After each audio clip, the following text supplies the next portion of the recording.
Hello everyone, we from Group 1 will presentation about political sociology. Introduce myself, my name is Ludovica Lely, NPM 2019-112-169, and partner in this group. Introduce myself, my name is Andras Idustiawan, NPM 2019-112-203. Definisi sosiologi politik. Berdasarkan etimologi, sosiologi berasal dari kata sophie, yang berarti bercocok tanam, kemudian berkembang menjadi socius, dalam bahasa Latin, yaitu teman atau kawan. Berkembang lagi menjadi kata sosial, yang artinya berteman, bersama, dan berserikat. Menurut para ahli, yaitu Pitrim Sokorin, menjelaskan bahwa sosiologi merupakan suatu ilmu yang mempelajari antara hubungan dan timbal balik berbagai macam gejala sosial, misalnya gejala ekonomi dan agama, keluarga dan moral, hukum dan ekonomi, gerakan masyarakat dan politik. Selanjutnya yaitu hubungan dengan pengaruh timbal balik antara gejala sosial dan gejala non-sosial, misalnya gejala geografis, biologis, dan ekologis.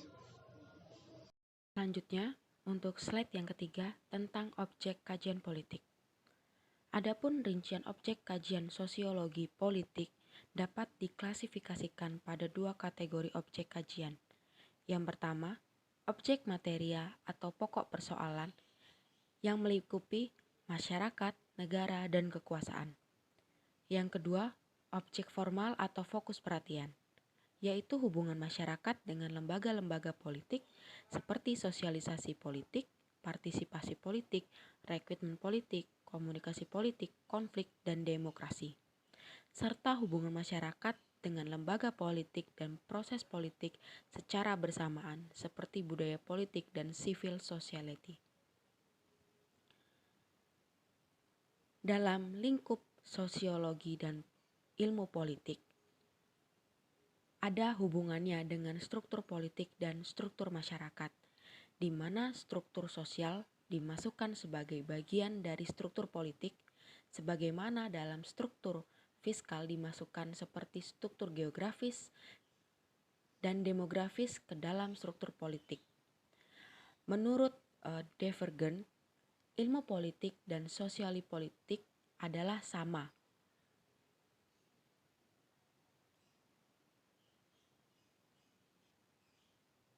Sedangkan menurut Rus dan Althoff, lebih melihat sosiologi politik sebagai sisi politik sebagai proses yang terjadi antara masyarakat dan politik.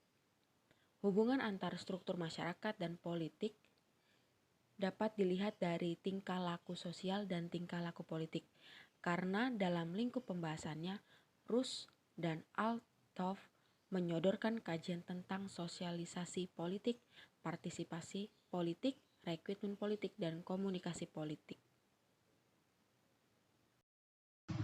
Metode kajian sosiologi politik. Menurut Ras dan Althoff, metode kajian politik dijelaskan sebagai berikut. Yang pertama yaitu pendekatan historis. Pendekatan ini menyajikan bentuk secara perspektif peristiwa, baik dalam pengertian konseptualnya maupun temporal, yang diperlukan sebagai studi-studi yang sama. Yang kedua yaitu pendekatan komparatif, yakni dalam pendekatan ini, studi mengenai gejala-gejala politik dari suatu masyarakat digunakan atau dipelajari untuk menyoroti fenomena yang sama atau fenomena yang kontras dari masyarakat lainnya. Yang ketiga, pendekatan institusional, yaitu pendekatan yang mengonsentrasikan penyajian faktor-faktor kelembagaan, konstitusional, dan legalistik. Jadi, yang dibedakan adalah kelembagaannya. Yang keempat atau yang terakhir yaitu pendekatan behavioral, yaitu pendekatan yang berkonsentrasi pada tingkah laku atau perangai Secara khas, pendekatan ini menekankan individu sebagai unit analisis dengan memisahkan antara fakta dan nilai-nilai dan senantiasa mengeneralisasikan yang sudah diverifikasikan. Slide yang kelima, pendekatan yang kedua adalah pendekatan post-behavioral. Pendekatan post-behavioral merupakan suatu pendekatan yang menekankan kepada faktor kelembagaan dan tingkah laku politik individu secara bersamaan di satu sisi dan penyatuan kajian antara fakta dan nilai-nilai di sisi lain.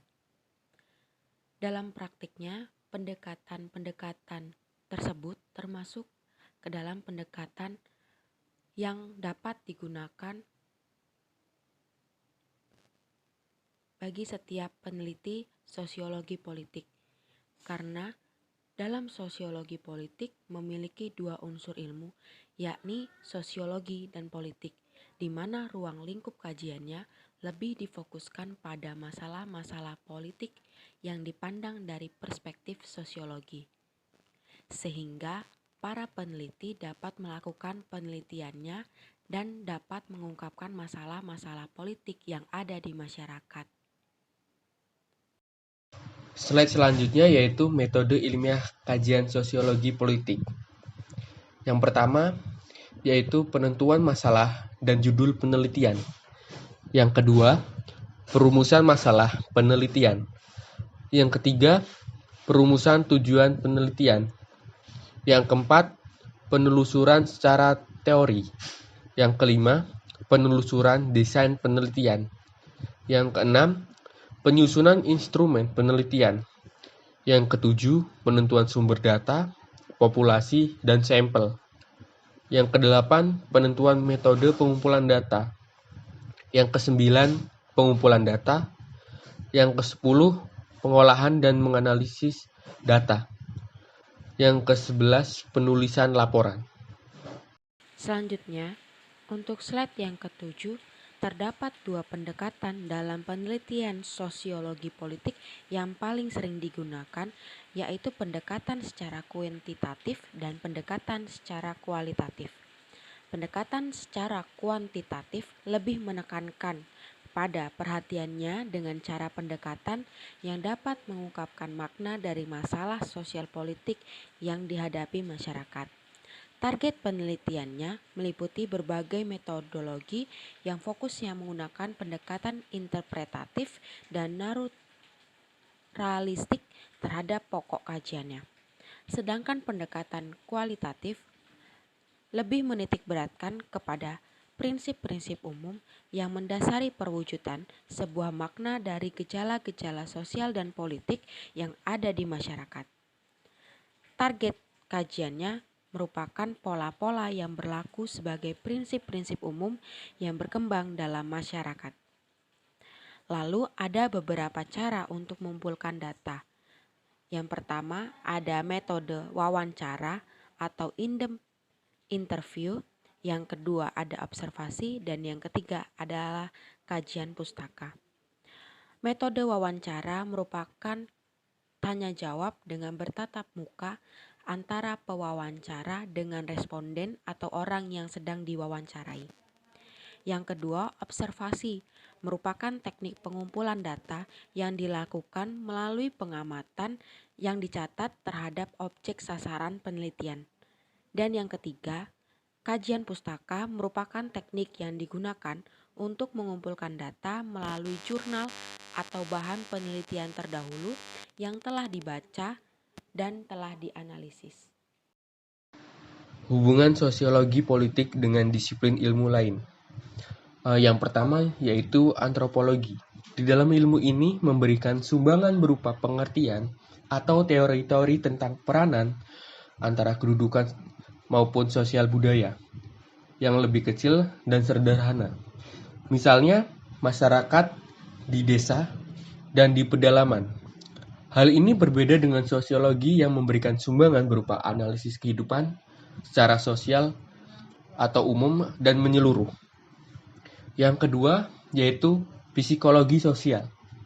Di dalam ilmu ini memberikan sumbangan berupa pengertian serta teori-teori dalam mengamati kegiatan manusia dari segi eksternal, yaitu lingkungan sosial, fisik, serta peristiwa-peristiwa, maupun dari segi internal, terdapat kesehatan fisik, semangat, serta emosi.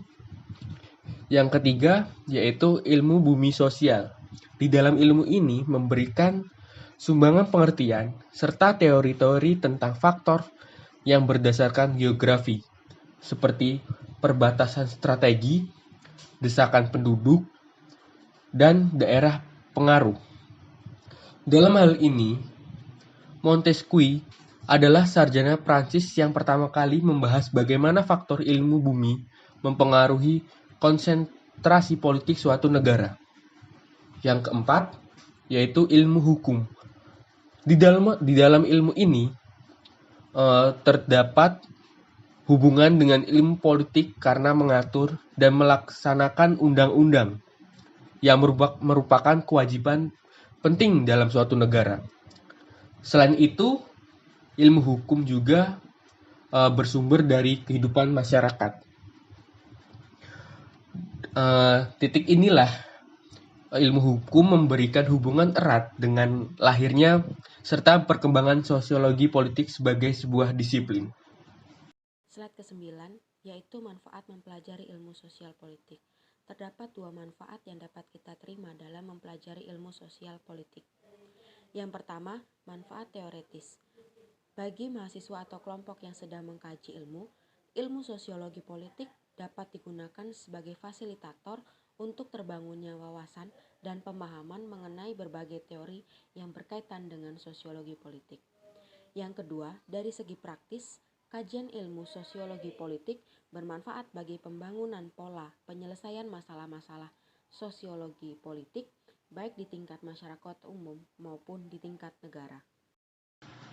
Konsep-konsep sosiologi politik di dalam ilmu sosiologi politik dipandang sebagai ilmu pengetahuan atau disiplin karena memiliki 3 landasan bangunan ilmu pengetahuan, yaitu landasan ontologis, epistemologis, dan aksiologis.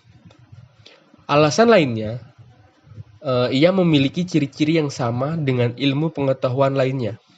Antara lain, yang pertama yaitu sistematis, yang kedua metodis, yang ketiga rasional, yang keempat empiris, dan yang terakhir akumulatif. Selanjutnya, slide ke-11, yaitu konseptual sosiologi politik. Terdapat 14 konsep sosiologi politik. Yang pertama ada masyarakat, kedua negara, ketiga kekuasaan, keempat stratifikasi sosial, yang kelima perubahan sosial, keenam sosialisasi politik, ketujuh partisipasi politik, kedelapan rekrutmen politik, kesembilan komunikasi politik, ke-10 konflik politik, ke-11 civil society, yang ke-12 ada demokrasi, yang ke-13 ada budaya politik, dan yang terakhir ke-14 ada partai politik. Perkembangan sosiologi politik. Sejarah sosiologi politik. Konsep sosiologi politik berkembang pasca abad 19 yang diperkenalkan oleh Auguste Comte pada tahun 1839 dan mendapatkan posisi di beberapa perguruan tinggi dan di kalangan ilmuwan. Menurut Duverger, konsep sosiologi politik sebagai ilmu negara mempertalikan antara kata politik dan kata negara, sementara sosiologi politik dianggap sebagai ilmu tentang kekuasaan. Akibat perbedaan dua pandangan di atas, terjadi kajian studi yang berbeda. Yang pertama, perspektif yang menjadikan sosiologi politik sebagai ilmu tentang negara yang beranggapan bahwa negara sebagai suatu jenis yang sempurna, bebas, dan menguasai segalanya. Yang kedua, perspektif yang menjadikan sosiologi politik sebagai ilmu tentang kekuasaan yang berpandangan kuat bahwa kekuasaan sebagai yang dilaksanakan oleh negara adalah berbeda dari yang dilakukan di dalam kelompok lain. Selanjutnya, slide ke-13 yaitu dinamika pemikiran tokoh. Ada beberapa tokoh dalam konsep sosiologi politik ini. Yang pertama ada Karl Marx, Durkheim, dan Max Weber yang dipandang sebagai orang yang sangat berjasa dalam membuat fondasi bangunan sosiologi politik. Pemikiran Karl Marx dianggap sangat besar pengaruhnya yang tidak hanya berkaitan dengan sosiologi politik saja, namun logika dialektiknya sangat diterapkan pada konflik material dari kekuatan ekonomi yang saling bertentangan yang hingga pada akhirnya menghancurkan sistem kapitalisme dan penciptaan satu masyarakat kelas. Konflik yang dikembangkan oleh Karl Marx didasarkan pada dua asumsi. Yang pertama, kegiatan ekonomi sebagai faktor penentu utama semua kegiatan masyarakat dan melihat masyarakat manusia dari sudut konflik di sepanjang sejarahnya. Dari sejarah historisnya, konsep kelas merupakan bagian terpenting dalam teori Karl Marx tentang masyarakat. Dengan adanya proletariat atau pekerja dan bourgeois atau kapitalis menunjukkan adanya stratifikasi dalam masyarakat Eropa yang secara kelas dan status keduanya adalah berbeda. Sementara itu, tokoh Max Weber lebih menunjukkan perhatiannya kepada tipe lain dari stratifikasi yang berasal dari pengakuan terhadap status yang mungkin akan mematahkan struktur kelas. Namun, pada pernyataannya menyatakan bahwa dalam masyarakat terdapat stratifikasi sosial lain, yaitu pembagian kelas sosial yang didasarkan atas kelompok penguasa dan kelompok yang dikuasai.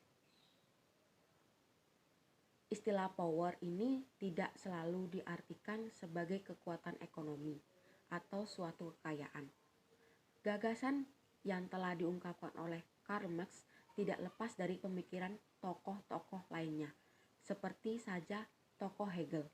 Bagi Marx, Hegel memiliki pengaruh yang luar biasa dalam membentuk sikap kritis Marx, sehingga menjadi seorang idealisme